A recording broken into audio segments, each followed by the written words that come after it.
Tu veux que je dise à Khadr, l'eau c'est comme à papam?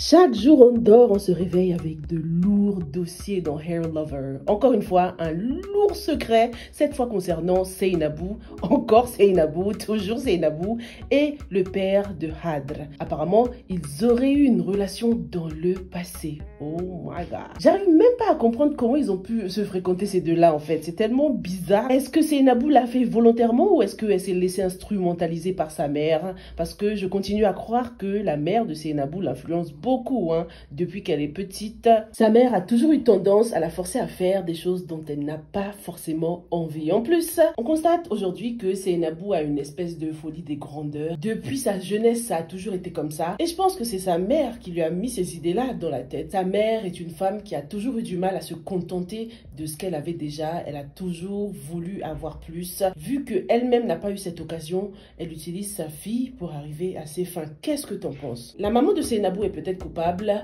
mais Monsieur Saro n'est pas innocent non plus. Lui, depuis le début, je le trouve bizarre. Il a une vibe assez chelou lorsqu'on nous le montre. Déjà, sa relation avec sa femme était un peu too perfect. C'était un peu trop parfait. Ils s'aiment, ça fait des années qu'ils sont ensemble, ils sont riches. La production n'arrêtait pas d'insister sur cet amour parfait, ce couple parfait, ce couple exemplaire. Et lorsque c'est comme ça, on devine tout de suite que ça ne sent pas bon pour la suite. Je me doutais que le papa avait probablement trompé sa femme. Ça faisait d'ailleurs partie d'une de mes hypothèses concernant Jamila. Je vous avais dit que Jamila pourrait être la fille de ce papa, une fille qu'il a eue hors mariage, donc il aurait trompé sa femme. Mais jamais je n'aurais pensé que Monsieur Saro avait eu une relation avec Seynabou.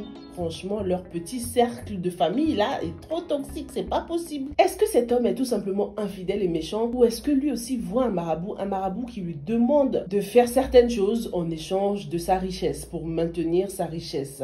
Parce que cette histoire de maraboutage là, cet aspect semble un peu trop banalisé dans cette série. À chaque fois qu'on parle de maraboutage, c'est à peine si les gens sont choqués quoi. Personne ne semble si choqué que ça, comme si en vrai eux tous allez voir un marabout. Je sais que dans la société sénégalaise, le marabout n'a pas forcément une connotation négative. Les gens le consultent beaucoup pour des prières, pour de la protection. D'ailleurs, dites-moi dans les commentaires, le monsieur qu'on voit au début de cet épisode, est-ce qu'on peut le considérer comme un marabout ou est-ce que c'était un imam? Ces colliers là faisaient un peu Nigeria. Au Nigeria, ils ont les mêmes colliers traditionnels. Donc c'était assez ambigu. Je savais pas trop si on devait le considérer comme un imam, un homme religieux ou plutôt un marabout. Latir s'est donc vu offrir un poste par le père de Khadr. C'est un peu du népotisme là. Je trouve qu'il n'est pas du tout le mieux placé. Je penserais plutôt à Jamila, donc c'est pas du tout fair play de la part de ce papa de vouloir embaucher Latir. Donc il a intérêt à refuser cette proposition franchement. En plus ça créera encore une fois une espèce de concurrence entre Latir et Khadr et je pense qu'on en a déjà assez. Ils sont déjà en clash dans la vie privée, ils vont pas en plus de ça être en clash au niveau professionnel. Avec le peu d'informations qu'on a concernant Latir, on sait que c'est quelqu'un de bien, qu'il a un bon cœur. Donc je le vois mal voler ce poste à Khadr. Après ce serait fair play en mode tu veux voler ma femme, je te vole ta carrière professionnelle. Mais je le vois très mal faire ça. En plus comme je l'ai dit, il est le moins qualifié. La plus qualifiée c'est Jamila. En plus elle est vraiment on a mission pour détruire la famille de Khadr. Donc détruire en interne. Ça fait un bout de temps qu'elle a bien travaillé sur sa stratégie. Ça fait un moment qu'elle s'est bien infiltrée dans la vie de plusieurs personnages. Donc la suite logique serait que Jamila take over Khadr. Qu'est-ce que vous en pensez? Dans l'épisode 15 de Hair Lover, on a eu une série de bombes atomiques qui nous ont été lâchées, une mitraillette de secrets. La première concernait donc le couple, le mariage, Latir Fanta. On apprend qu'en fait, depuis 7 ans qu'ils sont mariés, ils n'ont toujours pas consommé le mariage parce que d'après les paroles de la mère de Fanta, elle n'a pas accompli son devoir conjugal. Ce qui explique pourquoi il n'y a toujours pas d'enfant dans ce couple. Je vous en parlais la dernière fois. On apprend aussi la raison pour laquelle Latir a décidé d'épouser Fanta, pour sauver son honneur, d'après sa discussion avec Paas. Qui dit honneur dit forcément une grossesse. Ça insinue que Fanta était enceinte quand il l'a épousée. Mais où